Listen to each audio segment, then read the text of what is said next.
So in this Realtor.com tutorial video, I am going to be showing you guys how to view new construction homes only here on Realtor.com. So the first thing you have to do is open up the Realtor.com application or the website. Once that is done, go to the bottom left, press on search, then go to the top left here and press on the filters button.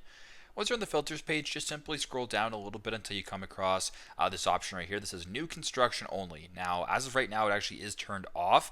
Before to go ahead and turn this on, make it green highlighted right there. As you can tell in the bottom right, the homes have now dropped quite a bit because now what will only be showing here is only homes that are new constructions only. So once that is done, go ahead to the bottom right, press on see homes, and there you go. Now the listings that you're going to be having in your search are now refined to new construction homes only. So super simple, super straightforward.